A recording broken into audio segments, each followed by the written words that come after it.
Name is Olaoluwa Awe. As you know, this program brings you comprehensive analysis of the trends in business, and today's focus will be on shares.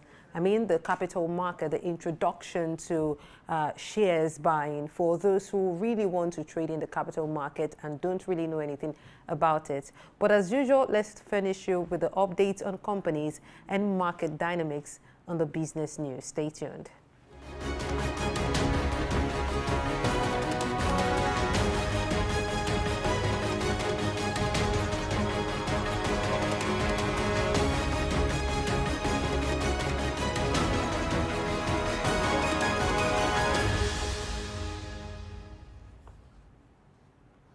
Majorly, Nigeria and Egypt have emerged as frontrunners in the race to dominate the African fashion landscape, spanning clothing, accessories, and footwear.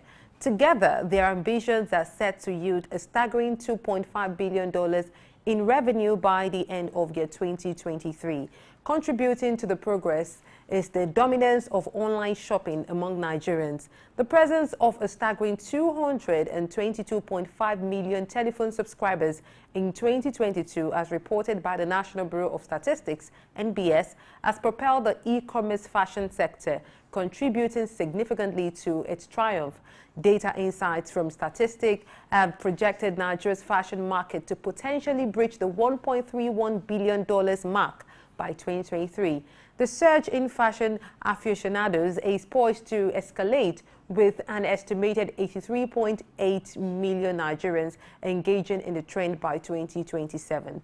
This represents a notable rise from 24.4% penetration in 2023 to an impressive 31.1% 4 years later. Egypt, on the other hand, is making its own mark in the fashion domain with a predicted market value of $1.28 billion in 2023, fueled by an extraordinary annual growth rate of 16.4% during the period spanning 2023 to 2027. The Egyptian fashion market is anticipated to reach a substantial $2.35 billion by 2027. Moreover, Egypt's fashion community is projected to surge to 56.4 million enthusiasts by 2027, reflecting an ascent from a 33.3% penetration in 2023 to an exceptional 47.1% in 2027. This is an opportunity for those in fashion, to explore to make more money in the coming years. And away from that, the Central Bank of Nigeria, CBN, has introduced operational changes for the broader-change BDC segment to enhance the efficiency of the Nigerian foreign exchange market. The new framework mandates that the spread for BDC operators when buying and selling should be within -2.5% to +2.5% of the Nigerian foreign exchange market window's weighted average rate from the previous day. This adjustment aims to enhance stability and transparency in exchange rate fluctuations, benefiting both BDC operators and the public. Additionally, to improve oversight and ensure greater accountability within the BDC sector, BDC operators are now required to submit periodic financial reports, including daily, weekly, monthly, quarterly, and yearly records. These reports will be channeled through the upgraded Financial Institution Forex Rendition System, FIFX, customized to meet the specific needs of each operator.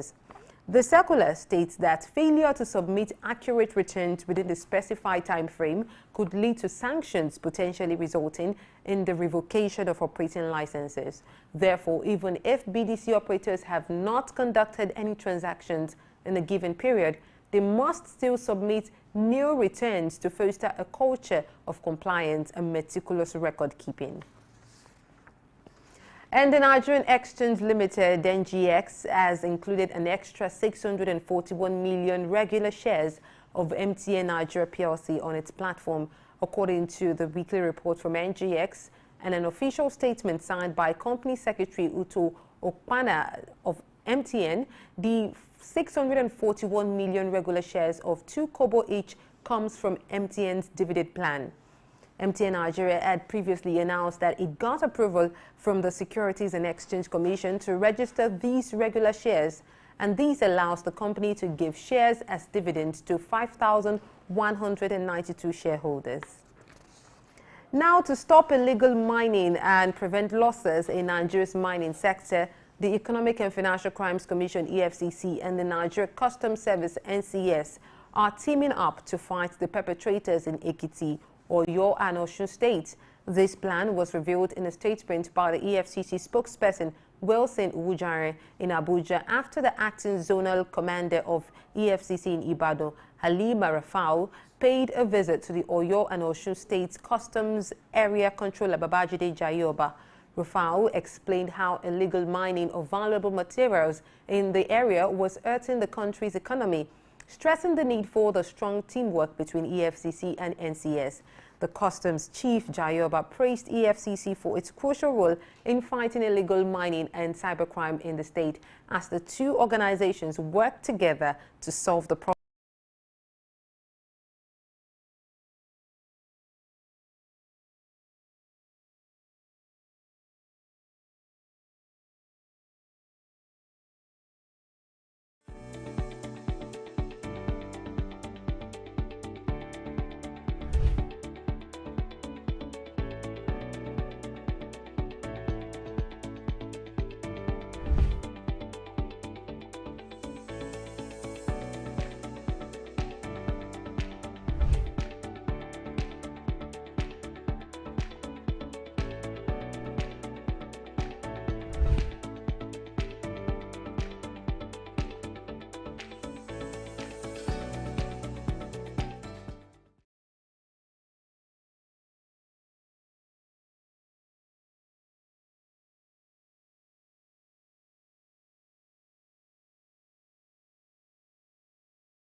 Apologies for the break-in transmission. Welcome back to the business news. Moving on now, to stop illegal mining and prevent losses in Nigeria's mining sector, the Economic and Financial Crimes Commission (EFCC) and the Nigeria Customs Service (NCS) are teaming up to fight the perpetrators in Ekiti, Oyo, and Osun State. This plan was revealed in a statement by the EFCC spokesperson Wilson Ujare in Abuja after the acting zonal commander of EFCC in Ibadan, Halima Rafau, paid a visit to the Oyo-Osun State's Customs Area Controller, Babajide Jayoba.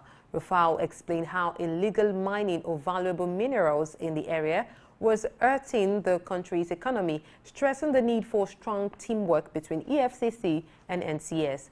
The Customs Chief, Jayoba, praised EFCC for its crucial role in fighting illegal mining and cybercrime in the state as the two organizations work together to solve the problem and boost the country's economic growth. And moving away from Nigeria, Kuwait Airways wants to lease 8 Airbus passenger jets in the next 10 years. The news comes from Chairman Ali Al-Dohan, who spoke in a meeting on Sunday about how the government-owned airline is now checking offers from different companies to rent planes. These planes are called Airbus 321neo models, and the rental deals for them will go on for 8 to 10 years. This new plan to rent 8 planes is on top of Kuwait Airways' big deal with Airbus in 2022, which was worth a lot, about $6 billion, an update of an old deal they made in 2014. In that deal, they agreed to buy 31 planes, and 18 of those planes have already been brought to the airline. At the same meeting, Kuwait Airways boss Main Razouki said the company is having discussions with the Kuwait Petroleum Corporation to find ways to make the cost of airplane fuel lower. Essentially, Kuwait Airways' decision to lease 8 Airbus A321neo aircraft and its effort to manage fuel costs demonstrate a strategic approach to fleet management and cost optimization, with the potential to positively impact the airline's financial performance, operational efficiency, and overall competitiveness in the aviation markets. Away from that, the owner of social platform X, formerly known as Twitter, Elon Musk, has announced that the platform will no longer let people block others on the platform. Musk posted on the platform that the block option will be removed except for direct messages, DMs. He answered a question from Tesla owner Silicon Valley. Although some people are pointing out that Musk and CEO Linda Yaccarino can't just decide to remove the blocking feature. If they want X to be available on big app stores, they need to follow their rules. These rules say that apps with user-created content must have a way to block others. Auschwitz Memorial's X account also disagreed, stressing the need to block people who spread hate and deny things like Holocaust. The decision to remove the blocking feature on X can have wide-ranging business implications, affecting user engagement, platform reputation, monetization potential, and regulatory compliance. Moving on, the digital asset market has experienced a significant sell-off, resulting in losses of around $1 billion for digital asset speculators. Bitcoin's price has plunged below $500 billion, its lowest level in 3 months, due to this sudden downturn. During this period, over 176,000 traders have been liquidated, causing losses of approximately $1.04 billion. Long positions worth about $821 million have been wiped out, primarily affecting Bitcoin and Ether traders. This decline in the cryptocurrency market coincides with a retreat in riskier global assets as investors seek higher yields. Speculation about Elon Musk's SpaceX selling its Bitcoins holding has added to market unease, although reports clarify that SpaceX is updating the valuation of its Bitcoin assets. The cryptocurrency market has been in decline since mid-July, potentially influenced by the anticipation of higher interest rates, particularly in the United States. Escalating global interest rates, notably the 30-year Treasury note, have contributed to this downturn. Despite challenges, market indicators suggest that the crypto market is nearly oversold, indicating a potential for stabilization or recovery in the coming days. Investment research firm Fundstrat predicts that the price of Bitcoin could exceed $150,000 by the end of 2024 if ongoing Bitcoin spot exchange traded fund ETFs in the United States receive approval. But now we have to move on to the market trends. Stay tuned, we'll be right back on Business News.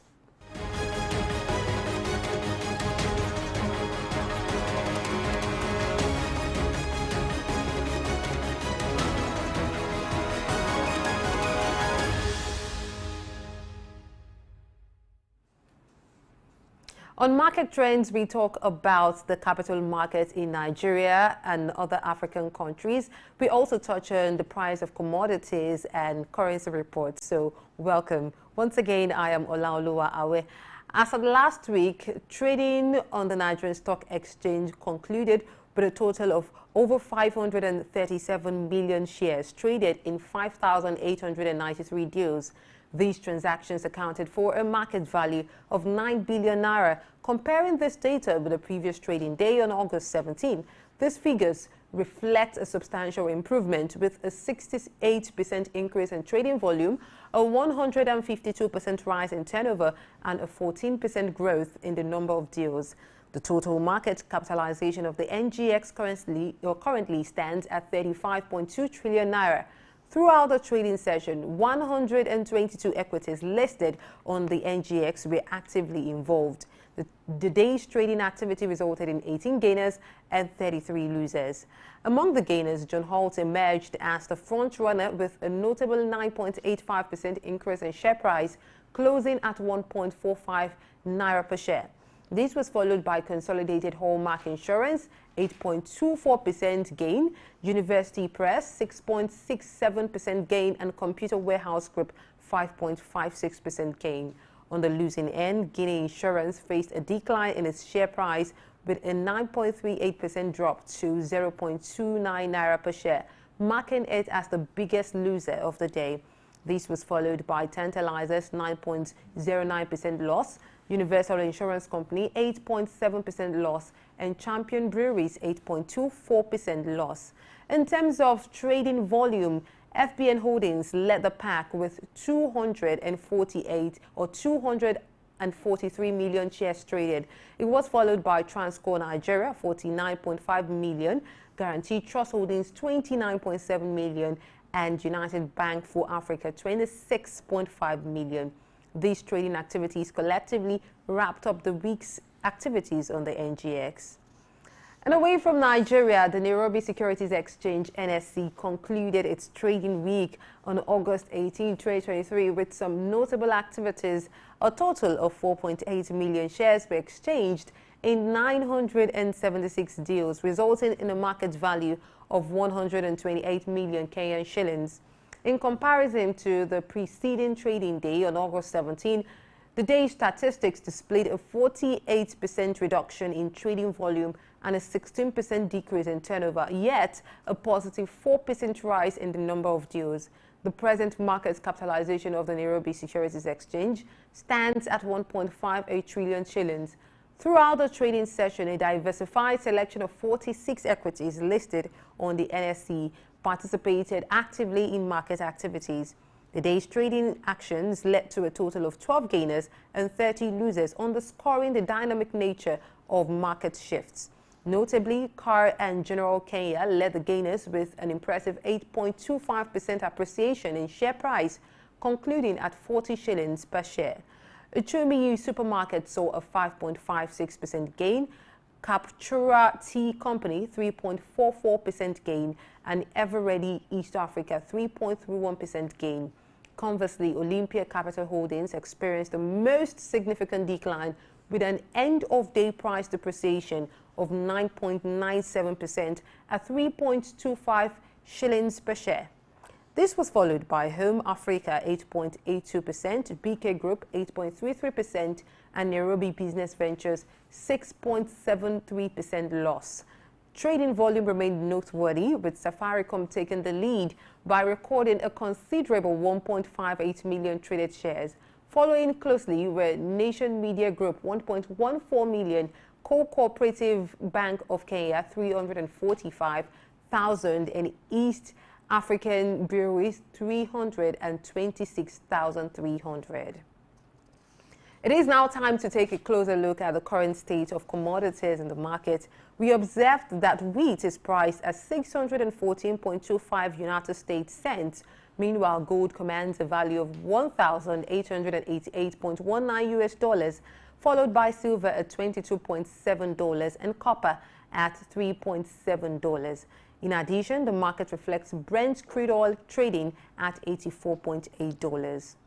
Wasting no time, let's examine the latest currency exchange rates. The United States dollars has gained ground against the Nigerian naira, with the rate standing at 765.9 naira, but the parallel market reflects a slightly higher value of 840 naira.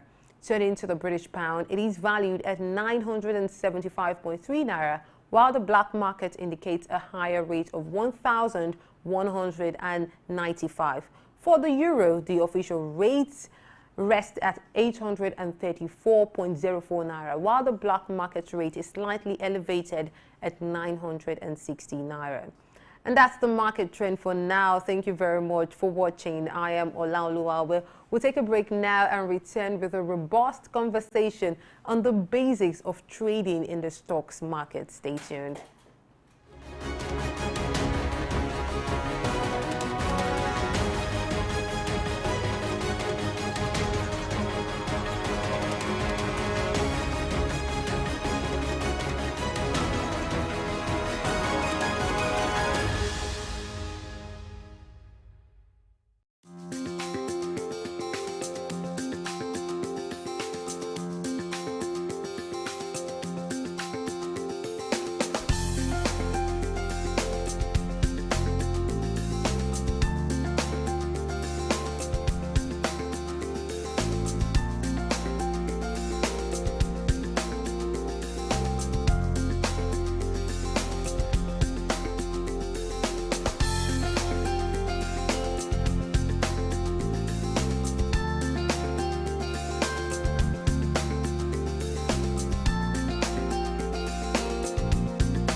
a good number of time on Business Insights, we review the capital markets in Nigeria, in Africa, and all around the world. But we've come to realize that some people still don't know the basics of the capital markets, shares, stocks, and the different types that we have, and how to make money from this.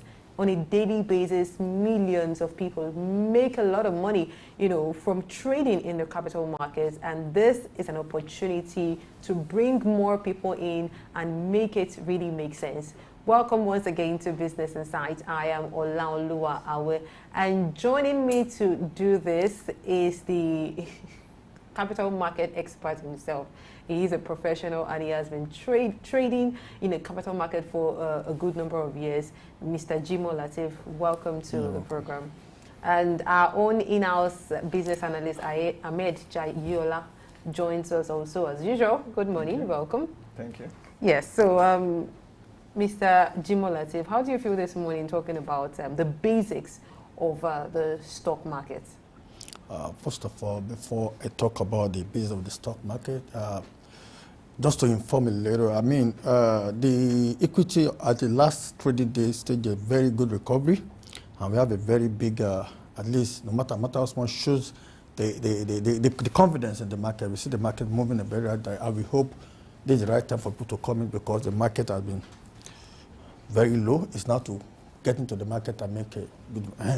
That is just a little preamble. And then if you look at the Nigerian over a time, 1.1 trillion, 5 years compared to another good. Nigeria is the best African country. The market so far, so liquid. When you talk of the stock market and how you can really trade on it, the Nigerian stock market is still the best for now in Africa. Yes, I see that from the numbers as well. More deals traded, Exactly. More gainers, more active tradings, and more profits and all of that. So, Ahmed Jayola, to you, why is it important that we break this to pieces and start from the very beginning? So, you don't want to talk to people about things they're ignorant of. Even though there are certain audiences that already have an idea, you would want to think that for people to be interested in actually doing anything related to stocks, bonds, and trading of any sort, at least they should have an understanding what they're going into. Even if it is not having the full understanding of the entire market, have some basic terms, understand what it means. If you want to get involved, what are the implications, which one pays you the most. There are different kinds of and types of stock. Which one exactly should you put your money in? Which one should you hedge? Which one should you, this understanding is quite required so that you can invest wisely and properly. And safely. And safely. Let me inject that, and let me go further by saying, let's look at what shares represent in a company. It shares the unit of interest you have in a company. If you want to own a company, you don't have money to own a big company, you can co-part in that company by buying the unit of shares.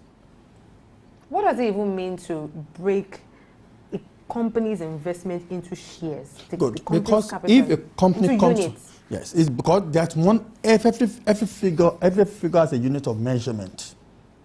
I want to you have a 1, 2, 3 is a unit, as a unit. So if a company comes to the market, I want to raise like 10 billion naira. Okay. The par value, the minimum unit value you can break it to is 50 kobo or 1 naira. It depends on what the memorandum and article of association stated. That okay, of 1 naira each. Of that is your share value. By the time you divide that one into 10, it becomes 10 billion shareholding.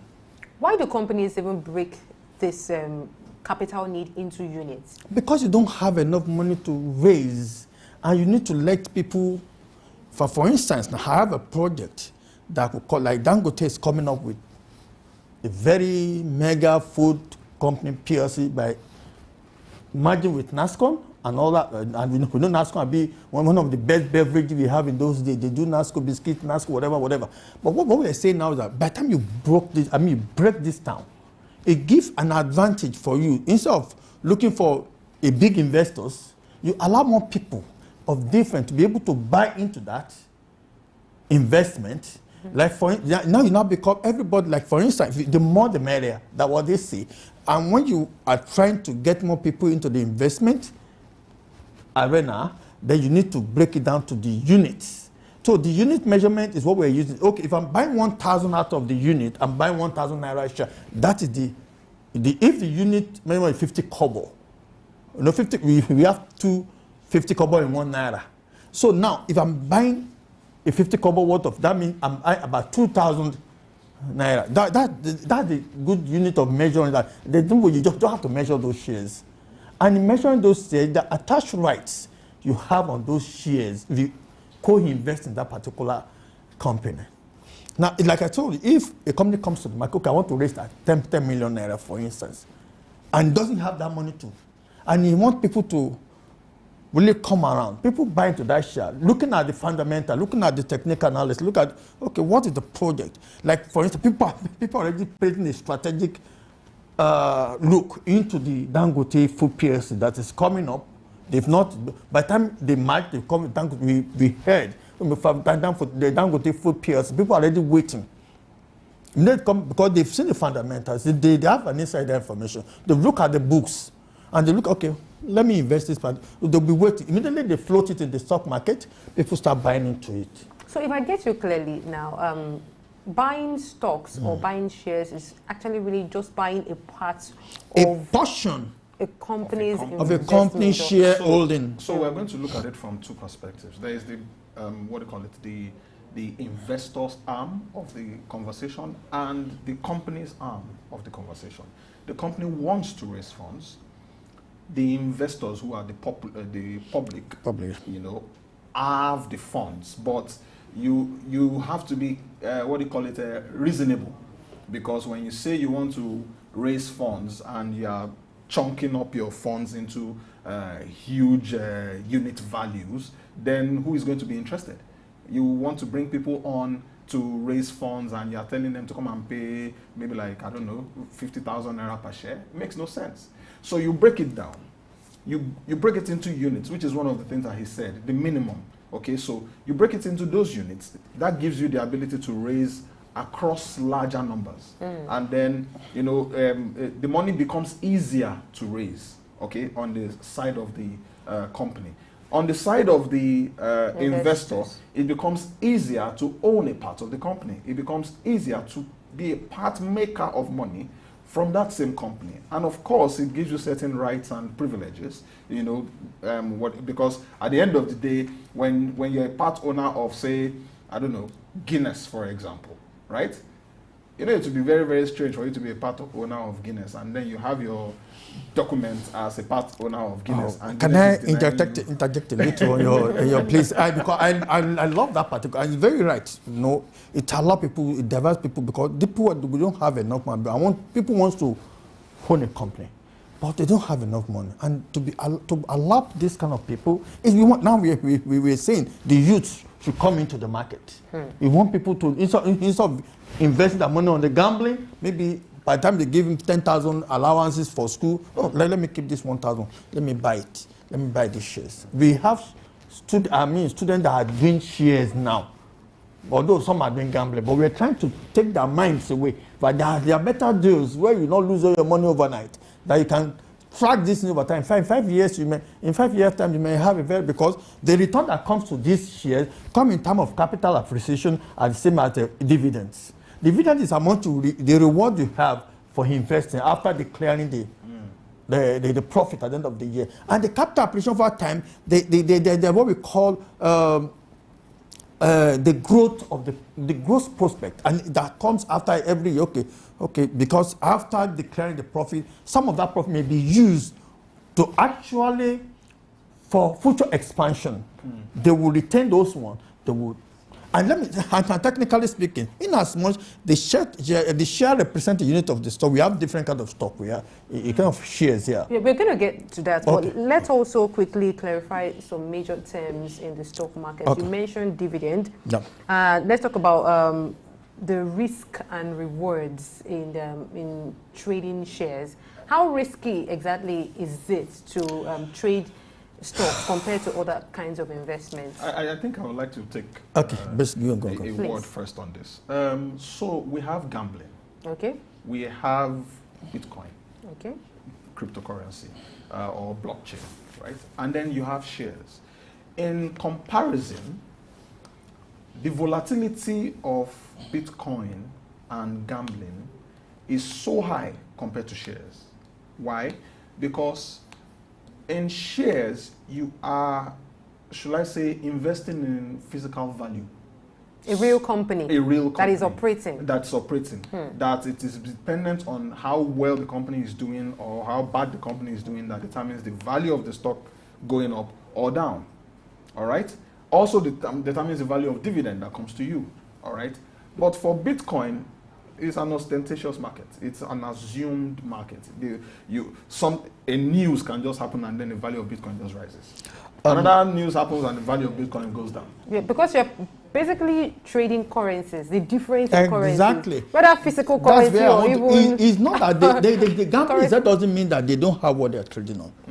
What they are trading, like currency, Bitcoin is a currency that attached to rubies. Rubies is mostly from all these Russia and whatever.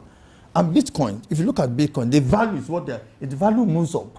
And there are some fundamentals that drive those values too. But what we are saying is that all those kind of, they don't have, the fundamental is a bit shaky in the sense that it's not regulated enough. Let me put it that way.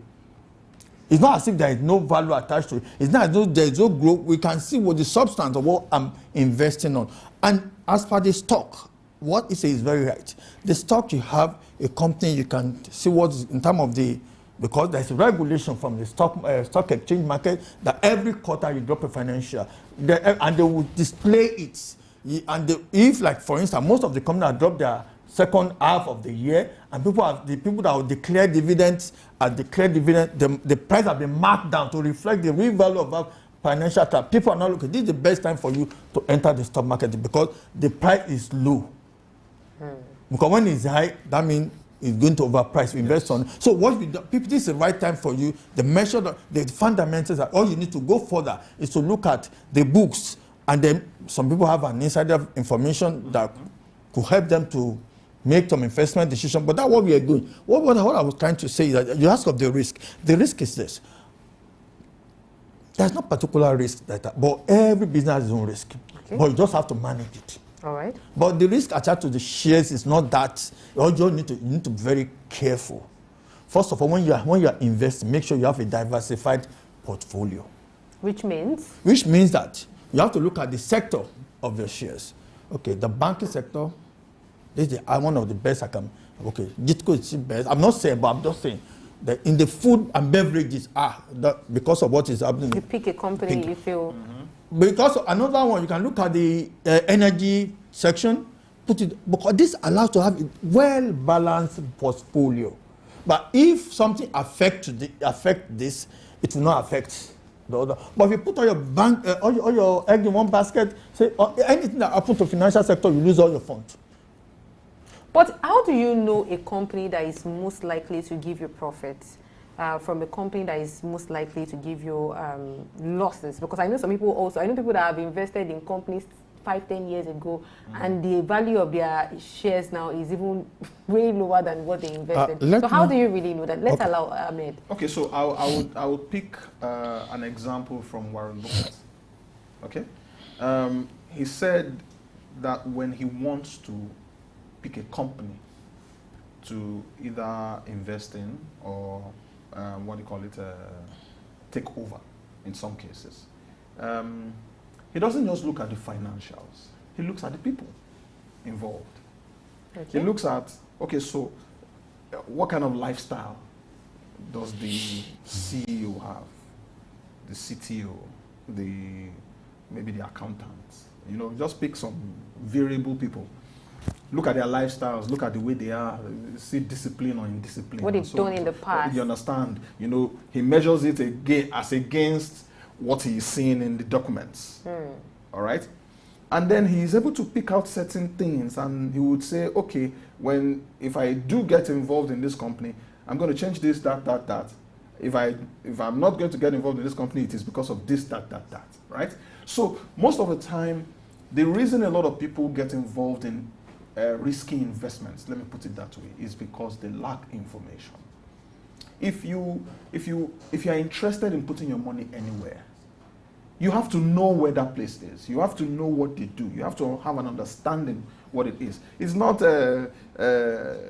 some pyramid scheme where you are expecting somebody tells you that they are going to drop a volume of money, and then in a tranche of maybe like 3 weeks, times 3 of the money will come back. No. Thank you. I have not finished my what consider when you are. You just said one of it. And I want to, because we are informing people to get a clear picture of. You ask for what are things to consider. Yes. And I told about diversification of portfolio. You don't put your egg in one basket. You spread and it. Then Robert Kiyosaki said, put your money where your mouth is. It's part of way of putting your money where your mouth, because when you put your money in a company, there are some rights that you have to right to dividend. You have the right to attend the AGM. You have the right to vote during the AGMs. So, which means even if I have 1,100 units, I'm a co-share that I have the right. It's the right to determine the direction the company will go. Exactly. In some cases, you even have rights to insider information. No, the insider information, I won't say, because it's actually illegal. Let me just. Well. I don't want to go there. Insider information, if everybody did, because if it's stated that you have, because it's about 10 years in prison. That's just it. Okay, so I have a question. We'll get to what is insider information. No. I have a question. Because it's so like if I attend an AGM, for example, right, and then I get information that is not public, all right, what do you call that? No, that's not an insider information, because you are part of you are part of the decision yourself. Well, yeah. The information was officially revealed to you. There's what you call insider. That, if you know what is a big. I know where you're going with this. Don't let us go there. We will get there eventually. Now, the second one is that when you want to get into, apart from diversifying your portfolio, you need to really conduct a research into that, which has mentioned somebody in terms of Warren Buffett. You have to go there. And from the financial, look at the fact sheet.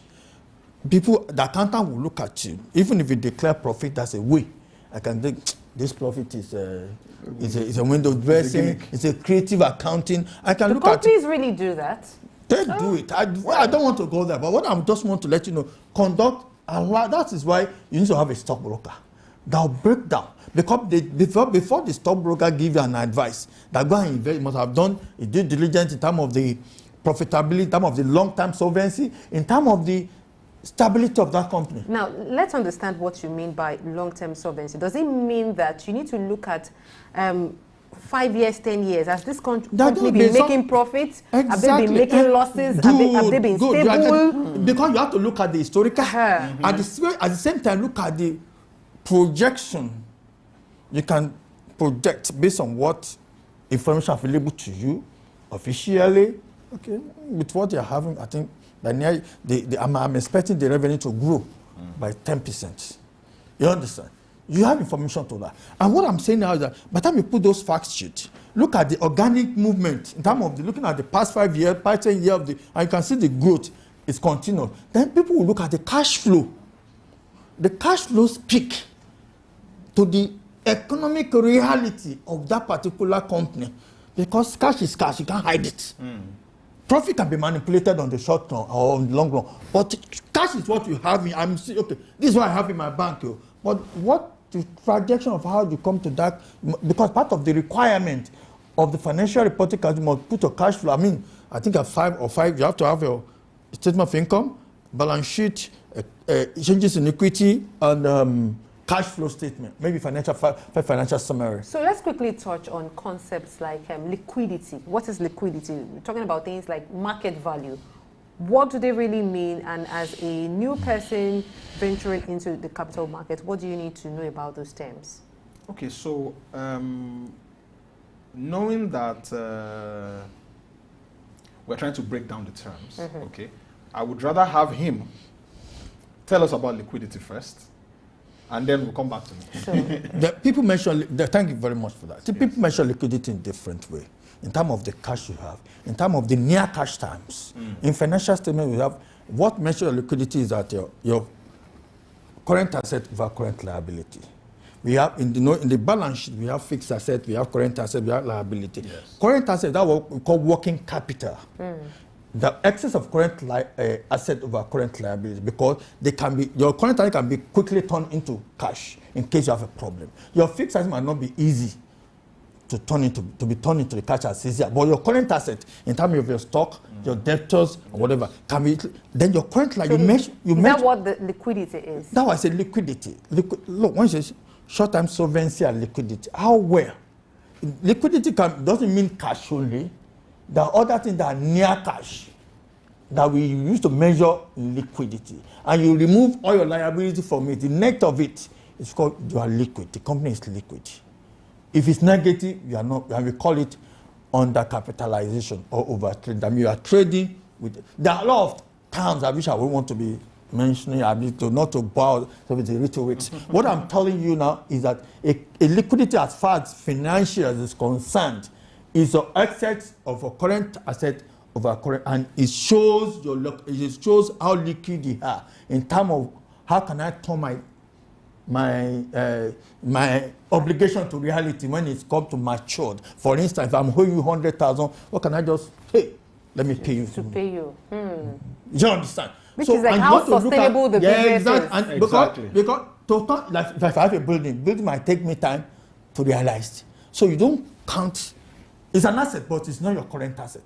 So you're looking at how many assets can this company quickly turn to money? Exactly. That's why we call them current assets, that you can turn into cash within a year. Not in terms of fixed assets, and the current liability, that might be materialized in a very short while.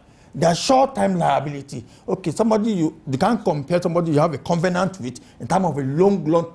We'll get to that. But somebody maybe don't borrow me. I'll give you next month. You know, it's a short.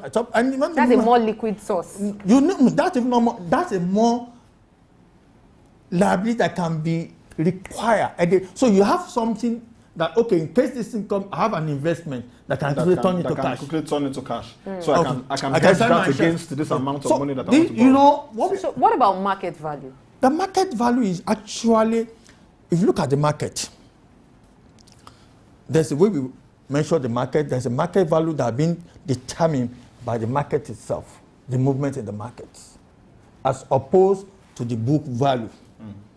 The book value is what you are putting your, but the market, how well your market can be traded on in the stock exchange is your market value.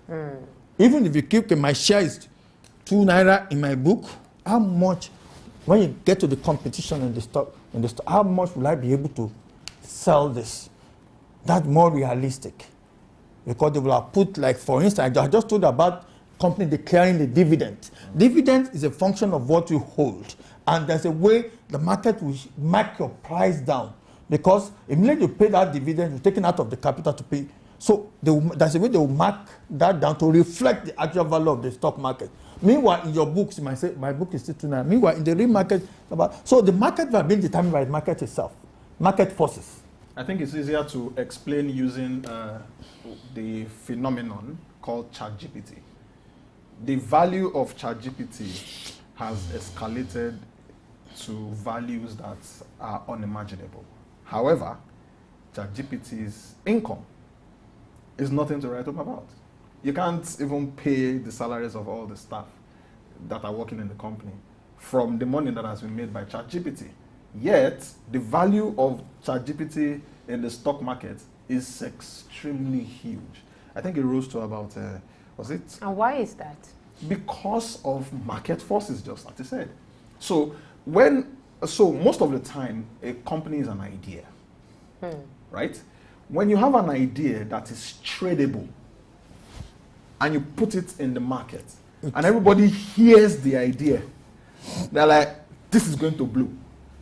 What is saying in terms of what drives the market value? There are many things that drive them. In terms of information, in terms of the what will be put to the market, in terms of the report, that way they will that drives the market. Like you just mentioned one now. It may not necessarily be quantitative, could be qualitative in terms of the information you have. And the more information they feed the investor want to make money. It drove that shares. I recall there's this 1996, 97, Kappa de Abeto. They don't even have offices. They only have money in Alakaye. They make a lot of money for their investor. And they don't have much of, because they are trading in shares, drove the value up. Okay, so let's quickly touch on long-term versus short-term investment. What does this even mean in the stock market? You know, before we maybe round off or so. Okay, but when you talk of the long-term, it depends on the kind of investor you have. You have a day trading, you have year trading, you have a long-time trading. So it depends on, if you are a passive investor, you can do long-time trading. But if you are an active investor, you want to, some people just... You want quick turnover? Some people just ask la money, okay, let me put it as a security for my future.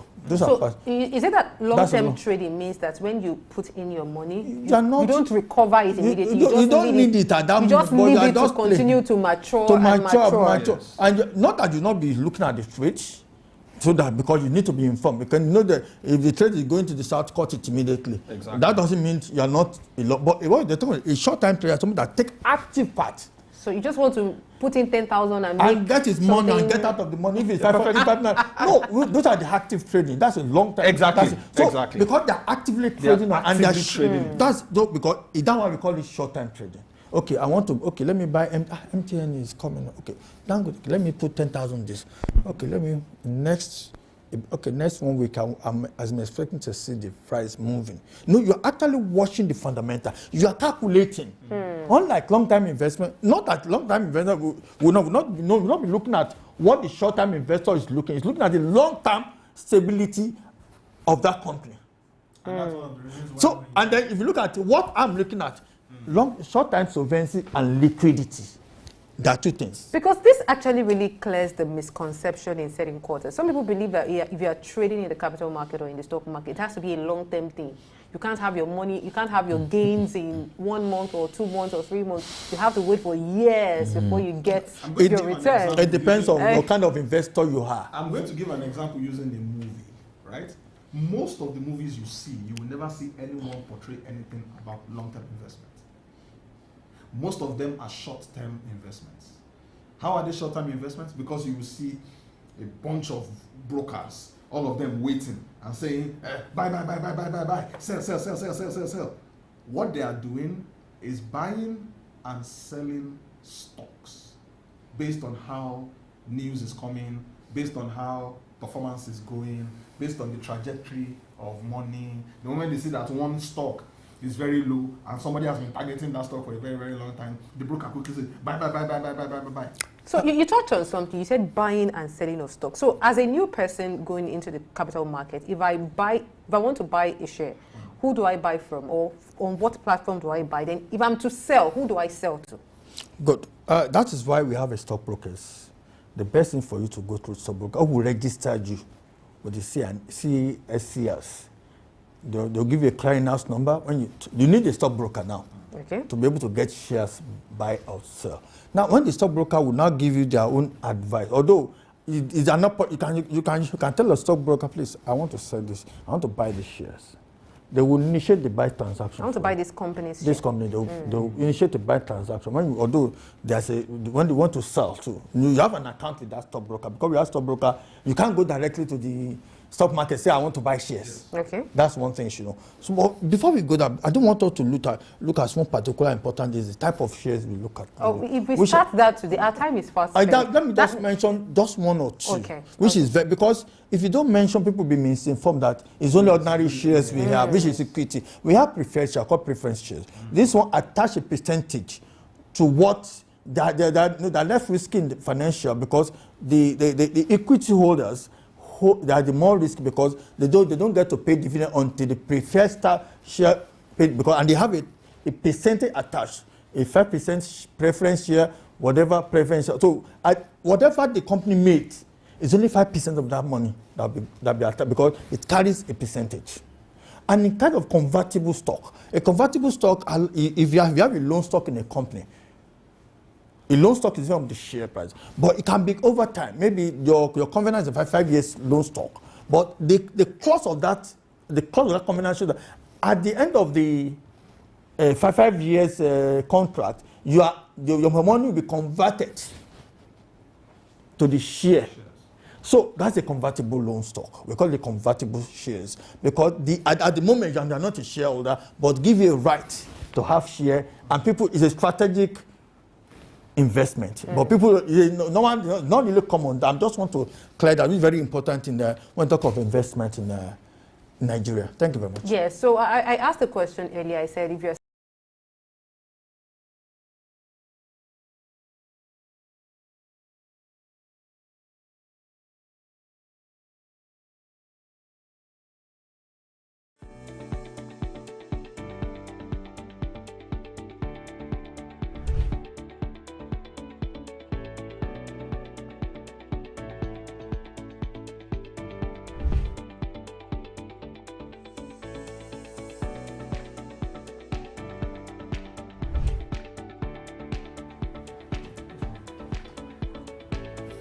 Mandam.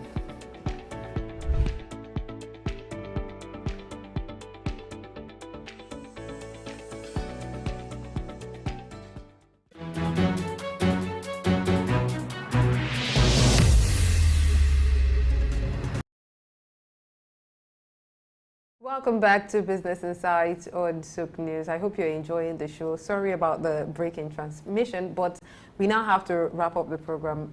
The next time we'll bring up this topic, which will be tomorrow, we'll go in-depthly into the types of shares we have. And you were talking about those you sell to.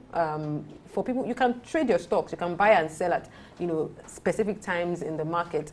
And we'll talk fully on that tomorrow. So thank you very much, Ahmed Jayela, for your time on today's program. And Lateef Jimo, your contributions. Thank you very much. Thank you. And that's how we wrap it up on today's program.